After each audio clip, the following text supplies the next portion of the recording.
Hey there, it's Norm from Tested.com. I'm really excited to be here with Michael McMaster. We met you last year at Maker Faire. You're one of the members of the R2D2 Builders Club. Yep. But also one of the few members of the Wall-E Builders Club. You've made your own life-size Wall-E. Oh.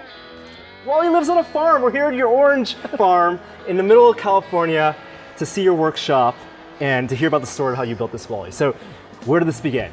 Well, in 2007, a gentleman named Scott Washburn, as a joke, we're all members of the R2 Builders Club, and we found out about this movie Wall-E, and it hadn't come out yet. It wasn't going to come out till 2008, and he said, hey, why don't we start a Wall-E Builders Club? And we joked around, yeah, okay, let's do that. So we started a Wall-E Builders Club on Yahoo as a Yahoo group, and we had about a dozen members. You know, before the first movie came out, Scott had built a body with a head on it poking out. And we thought, well, hey, that's actually kind of funny. You know, maybe it would be kind of fun to build a Wall-E. And so the next thing you know, well, 5 years later, we had this. So going from building R2s to Wall-Es, R2 was a real robot. They made a dozen of them for Star Wars, so you had some reference material. What was the reference for Wall-E?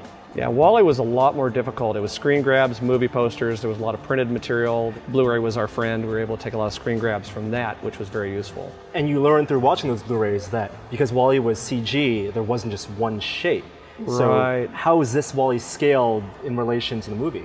Yeah, the first thing we found was that there were known objects in the movie. We had a Rubik's Cube, there was a VHS tape, and so we started with the hands and sort of worked our way backwards. And once we had that scale, we were able to extrapolate how large the hands were in relation to the body, how big the body was in relation to the head. And so that's the way we worked, sort of in reverse. After talking to Pixar animators, apparently we're pretty close. This is just what we would consider one-to-one scale, even though it does change scale a little bit in the movie. But how much of this is found parts versus how much are parts you had to fabricate? With this, unfortunately, everything is 100% scratch built. Myself and Michael Senna, we each tackled different parts. He tackled the head and the hands. I worked on the track drive. And we just went from there. So let's start with the head, because Wall-E's super expressive. And you were telling me earlier that there's a difference between your Wall-E and Mike Senna's Wall-E in building the head. Right. Well, Michael built the first head, and his was made out of MDF, which is very heavy. I wanted to primarily use servos to move the head around, so I had to figure out a way to make it lighter. So what I wound up with, this is actually foam board like you'd find in Office Depot, and then I skinned it with paper. It's matte paper that there's like 5 layers in there. So it's really sturdy, but it's very lightweight. The servos have no trouble at all moving with it, and I use just a very simple video camera pan and tilt. Wow, and then this doesn't look like it's paper. Even though it's foam paper, it looks like rusted metal. So there was a lot of painting and weathering this. Yeah, I used the reference photos, so I knew that it had to have a lot of rust on it. Fortunately, I know a lot of guys that are prop builders, and so they were able to give me advice as far as how to paint it, techniques to use to make things look really weathered. Fortunately, there's a lot of YouTube videos, there's a lot of reference material on the internet, so I just dove in and just started painting it. Since we saw you last year, you've made some improvements. This is an ongoing project. So right. Tell me a little bit about the things you've changed in this. Right. This one has an automotive lift now, a little linear actuator on the arm. It's slow at the moment. I'm putting a faster linear actuator in and also adding a little gear motor so that the hand can wave. In the front, we have a solar charge level that actually operates now. Once it goes through this sequence, it resets and it monitors the battery voltage. Michael and I designed it, but 2 other builders in the R2 group, Doug Dobbins, Michael Wheeler, they built this brilliant circuit board that has actually multi-functions. It's Arduino based, it's expandable, it has way more features than we ever dreamed we would need, but already we're coming up with maybe potential future uses for it. Now your R2 runs on wheels, and it helps that it works on wheels because it's easier to move it, and Wall-E works on treads. That must have been one of the toughest parts of building this Wall-E. Yeah, well, Michael was working on the body and the heads and all those dimensions. I was working on the track drive, and the track drive turned out to be very problematic because we wanted it to look like it does in the movie, but it still had to work in the real world. And of course, in CGI, you don't have to worry about the real world physics and you know, making things operate properly. The first thing we started with was a part that was made in a rapid prototyper. This was made by Andy Schultz, another R2 builder who was in our Wall-E building group.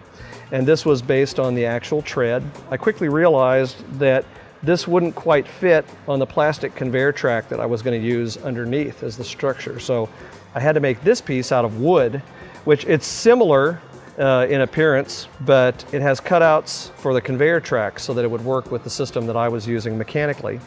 So from here we made a mold and we made resin copies of this. From there we made 6 of them. I made a whole new mold, which was a gang mold, so then we could pour the rubber copies from this. So each one had to individually be poured. Wow. And there were 68 treads total on Wally. Each one had to be made by hand, and the wheels themselves, the wheel covers, all of those we made on a wood lathe, molded those, recast, everything on it. The steel structure underneath I welded here in the shop. I'm very pleased with the way it moves. You know, it really works well on smooth surfaces. He doesn't like to climb very much, but concrete and wood floors and things like that, he handles like a dream. It's puppeteering, basically. You're controlling an animatronic robot, and so how do you, like, what are your controls in terms of moving them around, and what can you move? For driving it, it's just a single control for the tank drive, which is really handy. So just my right hand does all the driving, and then my left hand manipulates the head. And so we can look about 270 degrees. He can pitch up, pitch down. We can move the eyebrows with a gear switch. And then of course I have remotes on the sides that cue up the sounds.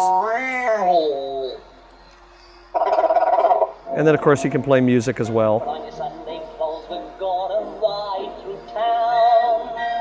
In one of those new horse-drawn open cars, we'll see the shows of Delmonico's, and we'll close the town in a whirl, and we won't come home until we kiss a girl. That's amazing, Michael. We can't wait to see what else you come up with, how you improve Wally next. Where can people find out more information about this project?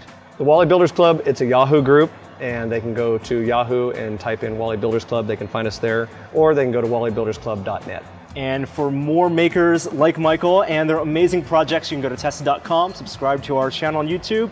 I'm Norm, this is Wally, it's Mike. See you guys next time.